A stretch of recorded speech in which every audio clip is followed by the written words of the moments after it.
फिर किसका प्रयोग करेंगे, ऑब्जेक्ट का। किसका प्रयोग करेंगे लेट के बाद, ऑब्जेक्ट का।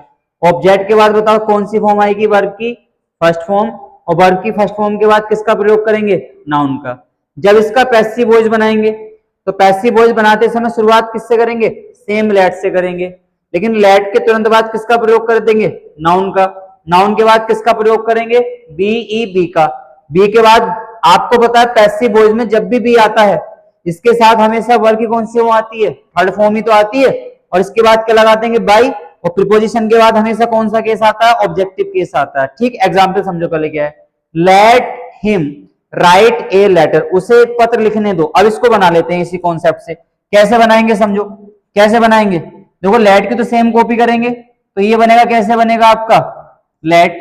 अब बताओ इसमें नाउन क्या है, नाउन क्या है इसमें, ए लेटर है ना, तो लेट के तुरंत बाद किसका प्रयोग कर देंगे, ए लेटर का प्रयोग कर देंगे, लेट अ लेटर। ठीक, उसके बाद नाउन हो गया, फिर क्या लगा देंगे बताओ, बी ई बी, तो बी आ जाएगा, बी ई बी आ जाएगा। अब ये बताओ इसमें वर्ब क्या है, राइट है, और पैसिव वॉइस में राइट की थर्ड फॉर्म लगाएंगे तो क्या बन जाएगा, रिटन, तो यहां पे आ जाएगा रिटन, WRITTEN। बात समझो क्या है, let a letter be written, उसके बाद किसका प्रयोग कर देंगे, बाई का। और ऑब्जेक्टिव केस निकाल लो इसमें, इस पूरे सेंटेंस में यहां से लेके यहां तक कौन सा केस ऑब्जेक्टिव है, हिम है ना, तो बाई के बाद किसका प्रयोग कर देंगे बता दो, हिम का प्रयोग कर देंगे। दूसरे पे आ जाओ, let her do it, late हो गया हमारा ये, इसमें ऑब्जेक्ट क्या हो गया, हर, वर्ब की फर्स्ट फॉर्म क्या हो गई, डू, नाउन ना हो गया, यहाँ पे प्रोनाउन आ गया, इट, बनेगा सेम इसी प्रकार से।